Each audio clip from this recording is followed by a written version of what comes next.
எப்படி உயிர்ப்பிக்கப்பட்டிருக்கிறாங்க, எங்கே உட்கார்ந்துருக்கிறாங்க, எப்படி எல்லாம் இவர்கள் பாதத்துக்கு கீழே வைக்கப்பட்டிருக்கிறது. அவருடைய பாதத்துக்கு கீழே வைக்கப்பட்டிருக்குன்னா எல்லாம் ஒத்துக்கிறாங்க கிறிஸ்தவங்கெல்லாம். நம்முடைய பாதத்துக்கு கீழே வைக்கப்பட்டிருக்கிறத விளங்கலை. இது விளங்காதனால தான் நான் சொன்னா போகுமான்றாங்க. நான் சொல்லுகிறேன், ஒரு வார்த்தை சொன்னீங்கன்னா கீழ்ப்படியும். அவர் வார்த்தையா பயமில்லை என்னிலே, அவர் வார்த்தையா அழிவில்லை மண்ணிலே, அவர் வார்த்தையா ஐஸ்வர்யம் வாழ்விலே, அவர் வார்த்தையா சுகமென்றும் பூவிலே, அவர் வார்த்தையா ஜெயமாய் முன்னேறுவே, அவர் வார்த்தையா மீட்பை பெற்று, அவர் வார்த்தையா ஜெயமாய் முன்னேறுவே,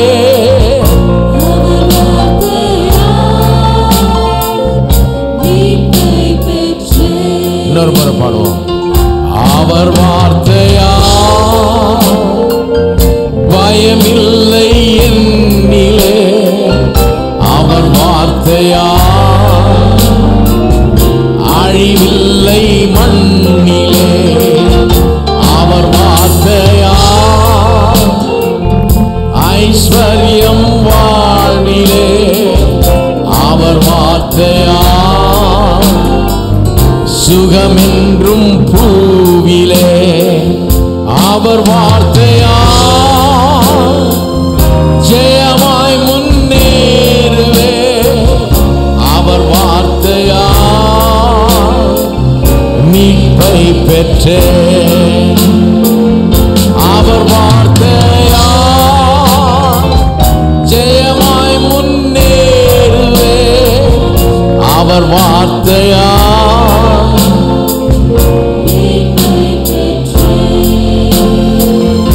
அவர் வார்த்தையா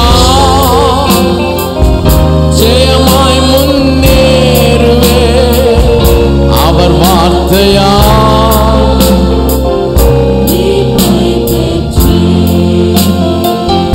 அவர் வார்த்தையா ஜெயமாய் முன்னேறுவே, அவர் வார்த்தையா மீட்பை பெற்றே.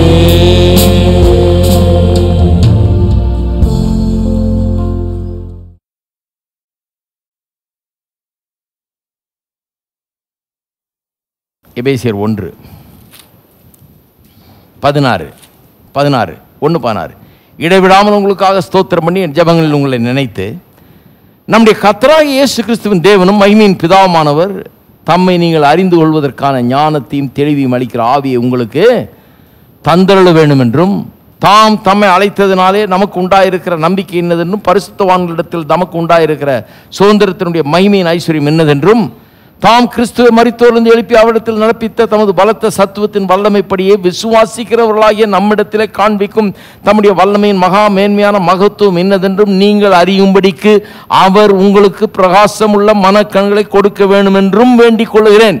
பவுலுடைய ஜபம் இது. யார் ஜபத்தையாவது ஃபாலோ பண்ணணும்னா இந்த ஜபத்தை ஃபாலோ பண்ணுங்க. யாரும் ஜபம் பண்ணுறதெல்லாம் ஃபாலோ பண்ணாதீங்க. அவங்க ஜபம் பண்ணுற மாதிரி பண்ணிட்டு இந்த ஜபத்தை ஃபாலோ பண்ணுங்க. இது classic Christian prayer, new testament prayer. எப்படி ஜபம் பண்ணுறாரு பாருங்க. என்ன ஜபம்? சில ஜபம் பண்ணுறாங்க, ஆண்டவரே என்ன மறந்துட்டீரோ, ஆண்டவரே என்ன கண் நோக்கி பாரும், ஆண்டவரே எப்போ இதை சரி செய்ய போறீர், ஆண்டவரே இறங்கி வாரும். இவர் எப்படி ஜபம் பண்ணுறாரு பாருங்க. அவர் இறங்கி ஏற்கனவே வந்தார், எல்லாத்தையும் செஞ்சார், போனார், இதெல்லாம் கண்டுக்கிறதே இல்லை யாரும். இப்போ இறங்கி வாரும், எனக்கு வயிறு வலி, சீக்கிரம் வாரும்.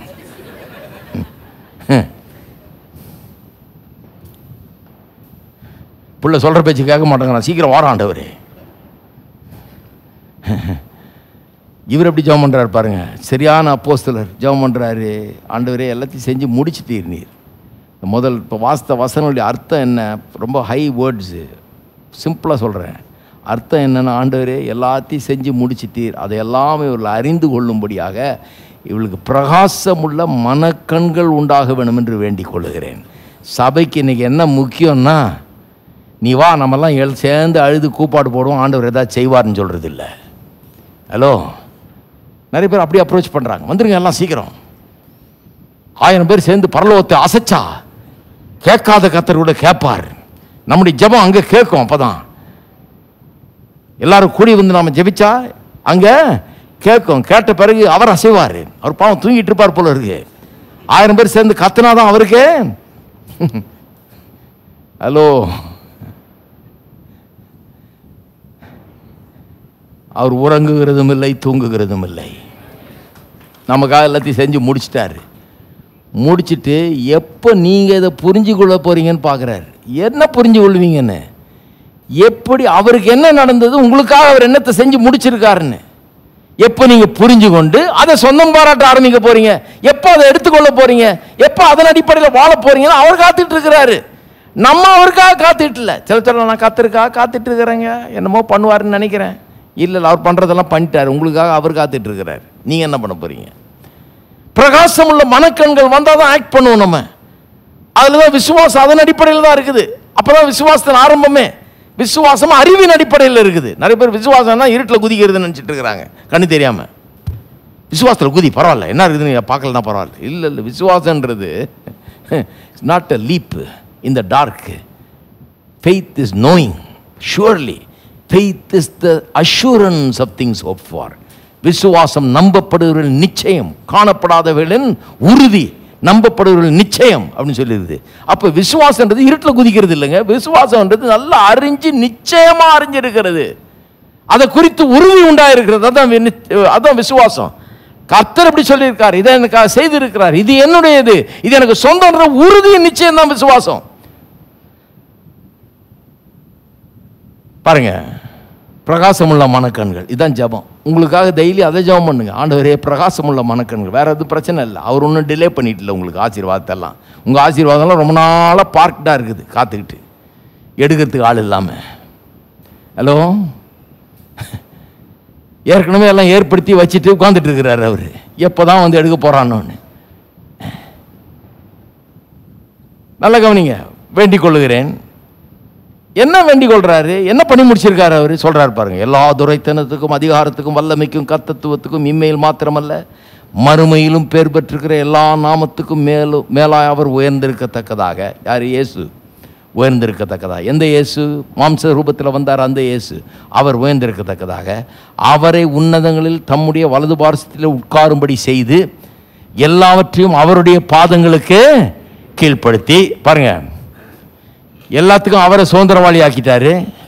எல்லாத்தையும் அவருடைய பாதத்துக்கு என்ன லாங்குவேஜ் யூஸ் பண்ணுறாங்கன்னு பாருங்கள், என்ன விதமான பாஷை யூஸ் பண்ணப்படுதுன்னு பாருங்கள். சங்கீதம் 8 இதே தான்.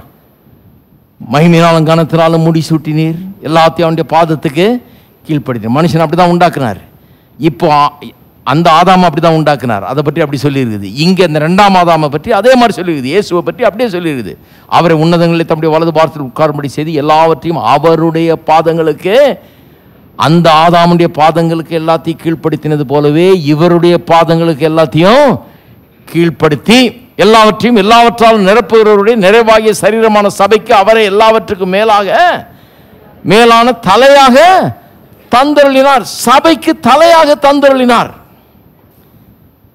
அந்த ஆதாம் எப்படி மனு வர்க்கத்துக்கு தலையாக இருந்தானோ, முதல் மனுஷனாக இருந்ததுனால மனு வர்க்கத்துக்கு அவன் தான் ஹெட் இல்லையா? ஏன்னா அவன் தான் முதல்ல வந்தவன். அவன் மனு வர்க்கத்தினுடைய head of that race, mankind. மனு வர்க்கத்துக்கு ஹெட் அவன். இப்போ புது மனு வர்க்கம் ஒன்று உருவாகி இருக்கிறது. அதற்கு பேர் புது சிருஷ்டி. ஒருவன் கிறிஸ்துவுக்குள் இருந்தால் அவன் புது சிருஷ்டியாய் இருக்கிறான்.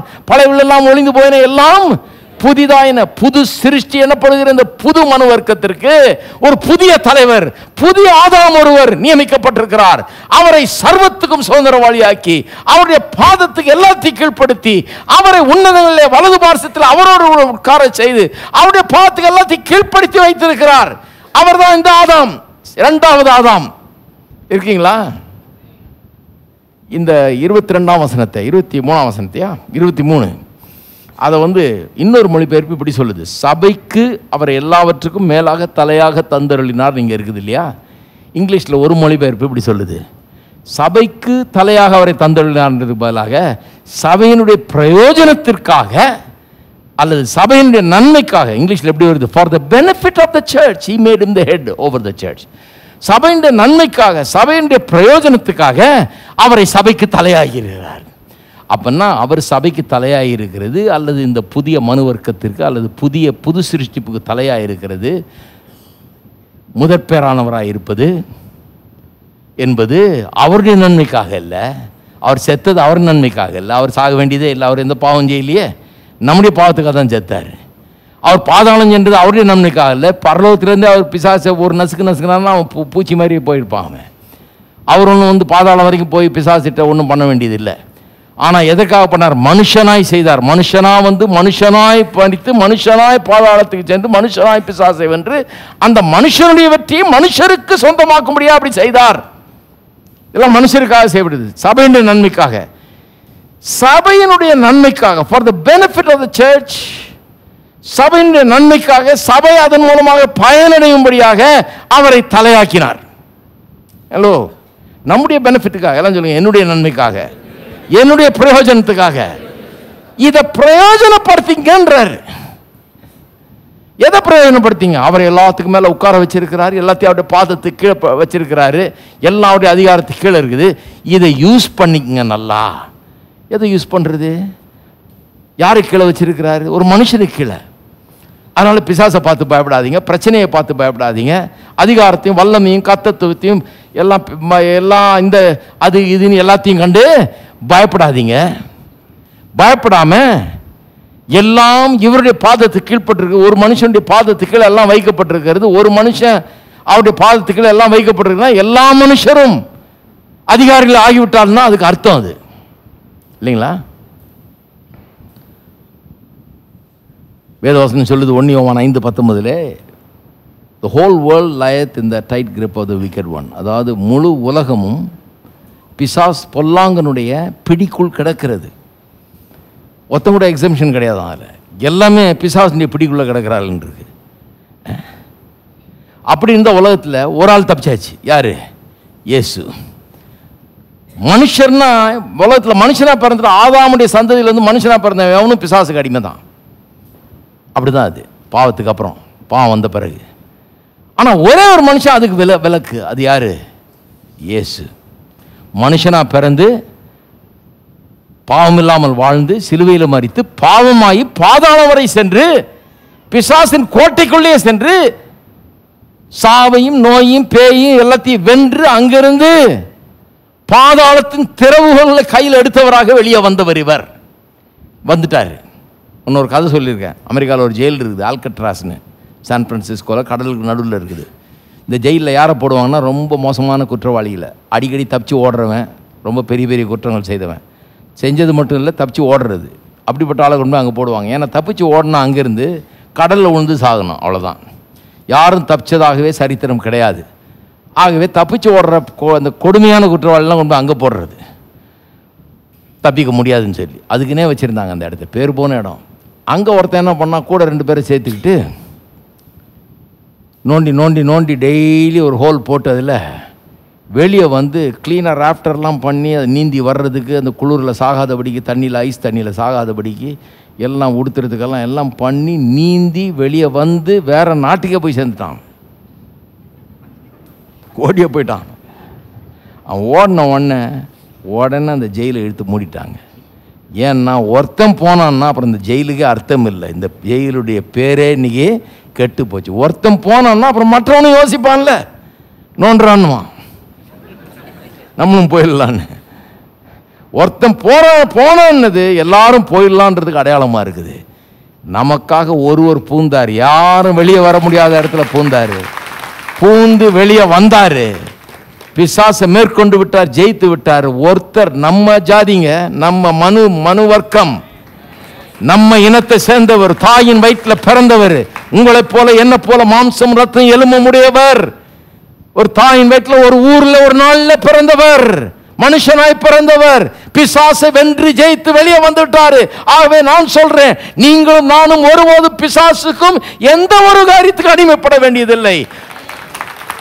சகலமும் அவருடைய பாதத்துக்கு கீழ்ப்பட்டிருக்குதுன்னு சொன்னா உங்களுடைய பாதத்துக்கும் அது கீழ்ப்பட்டிருக்குன்னு அர்த்தம். அவர் யார்? நம்முடைய சகோதரர், நம்மை போலானவர். தான் முக்கியத்துவம் பாருங்க. கதை அங்க முடியல. அவர் வெற்றி சிறந்தார். அவர் எல்லா நாமத்துக்கு மேல நாம அவர் கொடுக்கப்பட்டிருக்கு. துரைத்தனங்கள் அதிகாரத்துக்கு மேல அவர் இருக்கிறார். அவர் உன்னதங்களில் உட்கார வைக்கப்பட்டிருக்காரு அப்படின்னு நினைச்ச கூடாது. அதோட முடியல கதை. வாசிங்க இப்போ. இதை எப்படி அப்ளை பண்றது? நமக்கு இதை எப்படி நமக்கு கொண்டு வருது, நமக்கு சொந்தமாக்குறது? 2ஆம் அதிகாரம் தொடர்ச்சி வாசிங்க. சபைக்கு அவர் எல்லாவற்றுக்கும் மேலாக தலையாக தந்தருளினார். இப்போ பாருங்க, அப்ளை பண்றாரு. அதை கொண்டு நமக்கு சேர்க்கிறாரு. அக்கிரமங்களாலும் பாவங்களாலும் மரித்தவராயிருந்த உங்களை உயிர்ப்பித்தார். அவைகளில் நீங்கள் முற்காலத்திலே இவ்வுலக வழக்கத்துக்கு ஏற்றபடியாகவும் கீழ்ப்படியாமின் பிள்ளைகளிடத்தில் இப்பொழுது கிரியை செய்கிற ஆகாயத்து அதிகார பிரபுவாகிய ஆவிக்கேற்றபடியாகவும் நடந்து கொண்டீர்கள். நம்ம எல்லாம் அந்த பிசாசின் இன்ஃப்ளூயன்ஸுக்குள்ள இருந்தோம், பாவத்தினுடைய இன்ஃப்ளூயன்ஸில் இருந்தோன்றார். அவர்களுக்குள்ளே நாம் எல்லாரும் முற்காலத்திலே நமது மாம்சைச்சின்படியே நடந்து நமது மாம்சமும் மனசும் விரும்பினவளை செய்து சுவாபத்தினாலே மற்றவர்களை போல கோபாக்கனின் பிள்ளைகளாய் இருந்தோம். இப்போ கவனிங்க. தேவனோ இரக்கத்தில் ஐஸ்வர்யம் உள்ளவராய் நம்மில் அன்பு கூர்ந்த தம்முடைய மிகுந்த அன்பினாலே அக்கிரமங்களில் மரித்தவர்களாய் இருந்த நம்மை கிறிஸ்துவுடனே கூட உயிர்ப்பித்தார். கிருபையினாலே ரட்சிக்கப்பட்டீர்கள். கிறிஸ்துவோடு கூட, கிறிஸ்து உயிரோடு எழுந்தபோது அவரை உயிர்ப்பித்தார் பாருங்க. அதோட உள்ளியா நம்மளையும் உயிர்ப்பித்திருக்கிறார். அவரை உயிர்ப்பித்தது போலவே நமக்கும் ஒரு உயிர்த்தெழுதலை கட்டளையிட்டு இருக்கிறார். ஏன்னா நாமும் பாவத்தில் செத்து கிடந்தோம். அவர் நம்முடைய பாவத்தை சுமந்து செத்து கிடந்தார், அவரை உயிர்ப்பித்தார். அது போலவே பாவத்திலே செத்து அக்கிரமத்திலே செத்து கிடந்த நம்மையும் அவரோட கூட. அப்படின்னா என்ன அர்த்தம்? அவரை உயிர்ப்பித்தது உங்களை உயிர்ப்பிக்கிறதுக்காக தான். உங்களை உங்க பாவத்திலிருந்து உயிர்ப்பிக்கிறதுக்காக, அதிலிருந்து விடுவிப்பதற்காக, நித்திய ஜீவனை உங்களுக்கு தரும்படியாக, வாழ்வை உங்களுக்கு தரும்படியாக தான் அவரே செத்தார்ன்றாரு. அவரை உயிரோட எழுப்பினது உங்களை உயிரோட எழுப்புறதுக்காக அப்படின்றாரு. அப்புறம் சொல்றாரு, கிறிஸ்து இயேசுக்குள் அவர் நம்மிடத்தில் வைத்த தயவினாலே தம்முடைய கிருபையின் மகா மேன்மையான ஐஸ்வர்யத்தை வருங்காலங்களில் விளங்க செய்வதற்காக. இப்போ கவனிங்க, கிறிஸ்து இயேசுக்குள் நம்மை அவரோட கூட எழுப்பி நம்ம என்ன பண்ணிட்டாரு? அவரோட உயிரோடு எழுப்பினார். அதோட உடலை எழுப்பி உன்னதங்களிலே அவரோட கூட. இது அவர் கதை இல்லை, இது யார் கதை? நம்ம கதை. அதனால தான் அந்த 2:9 எபிரேயர் 2:9 முக்கியம். மரணத்தை உத்தரித்த நிமித்தம் இந்த இயேசு என்றாலும், அதாவது எப்படி சொல்ல வர்றாரு? மகிமையினாலும் கனத்தினாலும் மனிதனை முடிசூட்டினார். ஆனால் இப்பொழுது பார்க்கும்போது மனுஷன் அப்படி காண முடிவது இல்லை. என்றாலும் இயேசு மரணத்தை உத்தரித்தது நிமித்தம் மகிமையினாலும் கனத்தினாலும் முடிசூட்டப்பட்டார். மனுஷனை பார்த்தா தெரியல, விளங்கல. அது அப்படிதான் மனுஷன் உண்டாக்கப்பட்டிருக்கிறான். ஆனால் இயேசுவை கவனின்றாரு. எந்த இயேசுவை கவனி? சிலுவையில் மரித்த இயேசுவை கவனி. அவருக்கு என்ன ஆச்சுன்றதை கவனி. அவர் எப்படி மகிமையினாலும் கனத்தினாலும் முடிசூட்டினார் என்பதை கவனி. அவர் எப்படி உயிரோடு எழும்ப பண்ணினார், அவரை எங்க உட்கார வச்சார், அவருக்கு என்ன பண்ணி இருக்கிறார், அவர் எந்த நிலையில இருக்கிறார் என்பதை கவனி. ஏனென்றால் அதுதான் உன்னுடைய நிலை. அதான் அதனுடைய அர்த்தம். எபிரேயர் 2:9 அர்த்தம் அதுதான். இருக்கீங்களாங்க? போயிட்டீங்களா? அப்ப சொல்றாரு, கவனிங்க. கிறிஸ்து இயேசுக்குள் நம்ம அவரோடு கூட எழுப்பி 7ஆம் வசனம், உன்னதங்களிலே அவரோடு கூட உட்காரவும் செய்தார். அப்ப என்ன ஆச்சான்?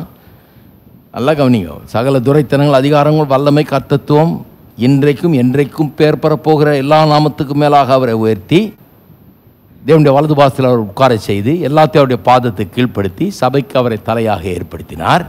அதோடு உள்ள அவரோடு கூட நம்மையும் எழுப்பி அவரோடு கூட உட்கார வைத்திருக்கிறார். அந்த அர்த்தம் என்ன? அவருடைய பாதத்துக்கு கீழாக வைக்கப்பட்ட எல்லாம் இப்பொழுது என்னுடைய பாதத்துக்கும் உங்களுடைய பாதத்துக்கும் கீழாகவும் வைக்கப்பட்டிருக்கிறது. இருக்கீங்களா? அவருடைய பாதத்துக்கீழ மட்டும் இல்ல, நம்முடைய பாதத்துக்கீழாக வைக்கப்பட்டிருக்கிறது. எது நம்முடைய பாதத்துக்கீழாக வைக்கப்பட்டிருக்கு? எல்லாம் உங்கள் பிரச்சனைகள், உங்கள் பாதத்துக்கீழாக இருக்கிற பிரச்சனைகள். பிரச்சனை தலை மேலே பிரச்சனைக்காக நினைக்காதீங்க, தலையை போட்டு பிச்சுக்காதீங்க. ஹலோ, காலில் போட்டு மிதிங்க இயேசுவின் நாமத்தில். பிரச்சனையே ஒன்றுமில்லாமற் போ, மலையே விலகி போ, சமுத்திரத்திலே தள்ளுண்டு போ, மரமே பிடுங்குண்டு சமுத்திரத்தில் நடப்படுவாயாக என்று சொல்ல அது உனக்கு கீழ்ப்படியும் என்று சொல்லியிருக்குது. ஏன் கீழ்ப்படியும் சொல்ல சொல்றோம்? அது எப்படியா? மலைகிட்ட சொன்னா செய்யுமா? மரத்துக்கிட்ட சொன்னா செய்யுமா?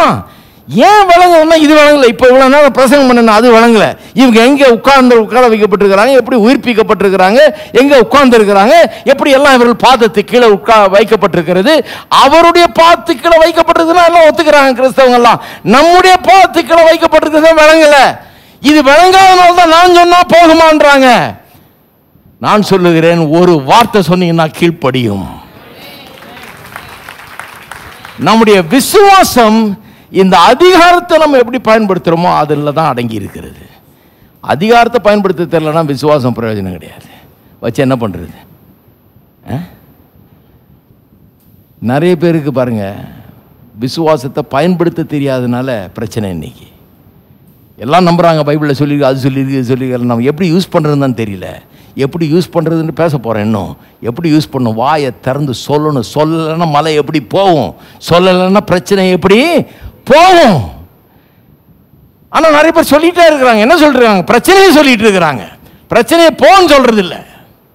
பிரச்சனையை சொல்லி சொல்லி அது தங்கிடுச்சு இப்போ பர்மனெண்ட்டாக. பிரச்சனையை போன்னு சொன்னாதான் போகும். உன்னதரின் மறைவில் சர்வ வல்லவரின் நிழலில் தங்கிடுவே, அஞ்சிடேனே, தம் சிறகாலே மூடிடுவார்.